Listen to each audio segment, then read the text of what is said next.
এই গর্ব গিয়ে কামাখ্যা খ্যাত কামাখ্যা ও 10 মাতা খ্যাত কালী। কামাখ্যা সিদ্ধ বিখ্যাত তন্ত্র সম্রাটের প্রতিষ্ঠিত মা কালী সেবাশ্রম। 10 মস্তক বিশিষ্ট মা মহাকালী এখানে বিরাজ করছে। শিয়ালদা স্টেশনে এসে পৌঁছালাম। এবারে আজ আমার গন্তব্যস্থল কাজরাপাড়া। শান্তিপুর লোকাল 1 নম্বর প্ল্যাটফর্মে দিয়েছে।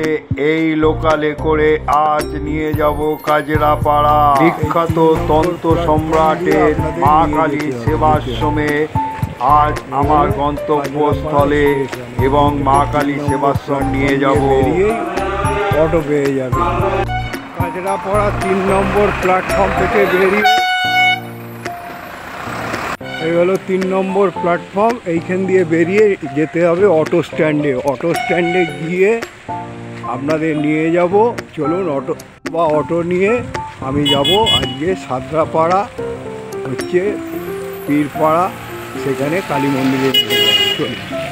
কাছড়াপাড়ার স্টেশনের কাছে বজরংবলীর মন্দির, এইখানেই আপনাদের অটো করে যেতে হবে। মঙ্গলবার, সেই জন্য পুজো শুরু হয়ে গেছে।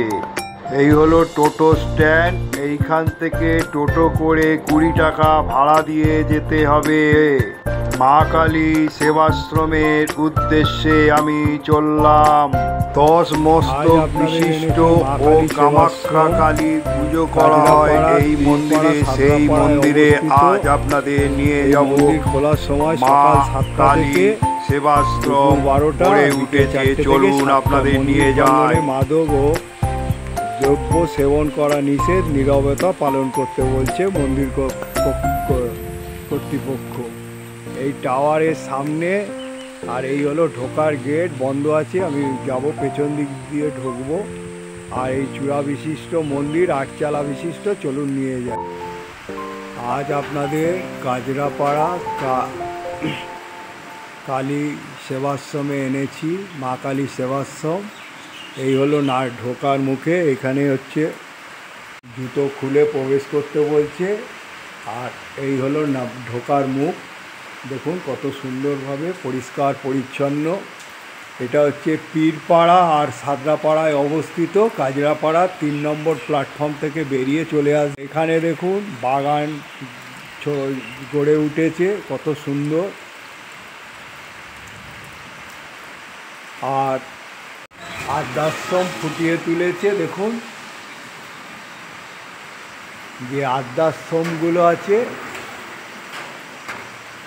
সেগুলো এখানে ফুটিয়ে তুলেছে। দেখুন, তারপরে হচ্ছে নবগ্রহশ্রম আছে, সেগুলো এখানে ফুটিয়ে তুলেছে। এই কালী সেবাশ্রমে, মা কালী সেবাশ্রমে ফুটিয়ে তোলা হয়েছে।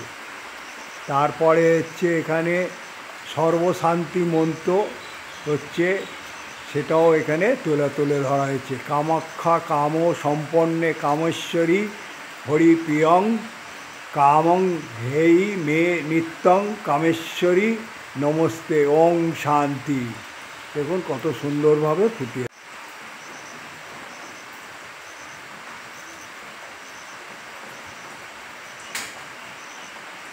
ফুটিয়ে তোলা হয়েছে। সংকটমোচন গণেশের স্তবন হচ্ছে নারদ উবাচ, সেগুলো এইখানে ফুটিয়ে তোলা হয়েছে পুরো মন্দিরটা। কৌশিকী অমাবস্যায় বহু তান্ত্রিক এসে এইখানে তন্ত্র সাধনা হয়। এই যে হোমকুণ্ডে তন্ত্র সাধনা করা হয়। এখানের মা খুবই জাগ্রত এই মন্দিরে। এই হলো হোমকুণ্ড। এই ধ্বনি সবসময় জ্বলতে থাকে, সেটাও আপনাদের কাছে তুলে ধরলাম। এই মন্দিরে 10 মাথা বিশিষ্ট মা মহাকালী ও কামাখ্যা মায়ের পুজো করা হয়। খুব জাগ্রত এই মন্দির তন্ত্র সাধনায়। কত পরিষ্কার আছে দেখুন। আর দেখুন তারপরে হচ্ছে গণেশজি এর চিত্র ও পাথর দিয়ে ফুটিয়ে তোলা হয়েছে ঢোকার মুখে। এবারে আপনাদের নিয়ে যাচ্ছি গর্ভগৃহে। এই গর্ভগৃহে 10 মস্তক বিশিষ্ট মা কালী, আর এখানে হচ্ছে মা কামাখ্যা 6 মস্তক বিশিষ্ট, আর হচ্ছে 18 চক্ষু, 3টে করে চক্ষু। আর এখানে বিরাজ করছে, দেখুন মহাদেব বিরাজ করছে ধ্যানস্থ অবস্থায়, আর বিরাজ করছে হচ্ছে শিবলিঙ্গ, আরও দেবতা এখানে ফুটিয়ে তো। আচ্ছা, এখানে হচ্ছে পঞ্চমুণ্ডির আসনও আছে, যেহেতু এখানে তান্ত্রিক মতে পুজো হয়। আবার ছোট্ট জগন্নাথও আছে, জগন্নাথ দেব, বলভদ্র আর সুভদ্রা রানী বিরাজ করছে। আর এখানে দেখুন 10 মস্তক বিশিষ্ট মা কালী। এটা সর্বদা সব জায়গায় পাবেন না, এই মন্দিরেই পাবেন। আর মা কামাখ্যা এখানে বিগ্রহে রয়েছে। দেখুন কত সুন্দরভাবে এই মন্দির গড়ে উঠেছে। এই মন্দির কিন্তু খুব জাগ্রত, এবং এখানে যত তান্ত্রিকরা এসে এখানে পূজা আশ্রাদি করে এবং তান্ত্রিকের কাজ হয় এই মন্দিরে। 10 মহাকালী তন্ত্রমতে পূজিত হন এখানে। 10 মস্তক বিশিষ্ট এই মন্দির ও মা কামাখ্যা খুব জাগ্রত। আরাধনা ও এই মাধ্যমে ভক্তরা 10 কালী ও মা কামাখ্যার আশীর্বাদ লাভ করেন। আর বলবো, এখানে এক মনে নিয়ে একটাই কামনা করতে হবে এবং শুদ্ধ মনে করতে হবে, তবেই এই মন্দিরে আপনি পুণ্য লাভ করবেন। কামাখ্যা দেবী দুটি ভিন্ন হলেও তাদের মধ্যে যোগসূত্র রয়েছে। ত্রিপুরা সুন্দরী, যিনি ললিতা বা ষোড়শী নামে পরিচিত, তিনি শাক্ত ধর্মের একজন গুরুত্বপূর্ণ দেবী।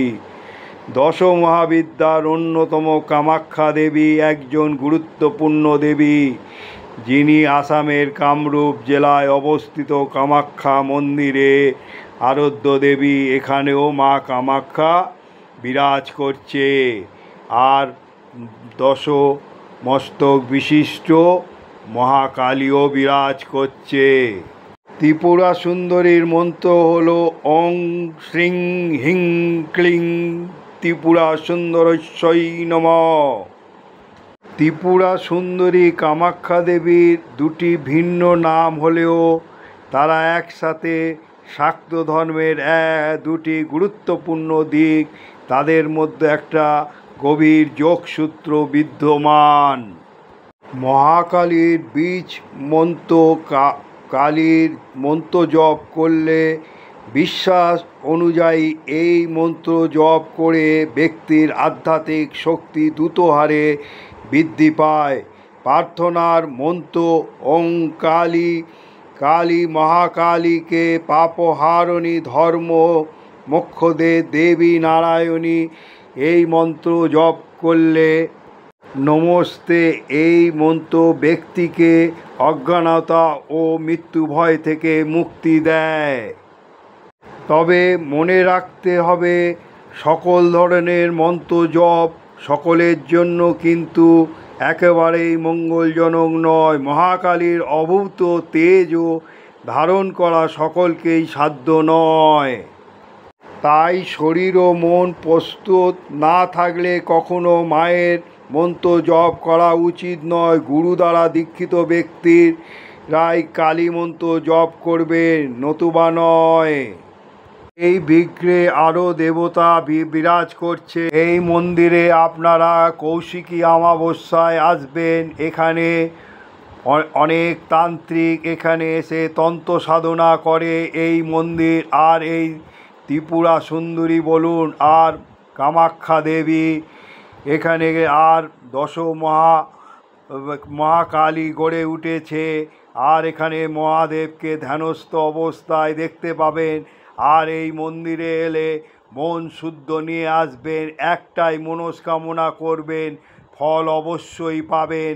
এখানকার যে মন্দির বাবাজি, তার উপদেশ হলো সত্যি মনস্কামনা নিয়ে এসে এখানে মনস্কামনা পূর্ণ হয়। নমস্কার বন্ধু, আজ আপনাদের মা কালী সেবাশ্রম যেটা দর্শন করালাম, এইটা দর্শন করাবার যদি ভালো লেগে মনে করেন তাহলে লাইক, শেয়ার ও সাবস্ক্রাইব ও মতামত জানাবেন। আর যারা এখনও সাবস্ক্রাইব করেননি, আইকন বোতামটা টিপে দেবেন। আমি যখনই কোনো ব্লগ বানাবো আপনারা পেয়ে যাবেন। আর বন্ধু বলবো, আপনারা ভালো থাকুন, সুস্থ থাকুন। 10 মাথা বিশিষ্ট মা কালী ও কামাখ্যা, এখানে যদি ভালো করে মন দিয়ে এখানে পুজো দিয়ে একটাই যদি মনস্কামনা করেন, এখানে পূর্ণ হয়। ভালো সুস্থ মনে যদি এখানে মনস্কামনা করেন, আপনাদের অবশ্যই পূর্ণ হবে। আপনারা ভালো থাকুন, সুস্থ থাকুন। জয় মা কালী।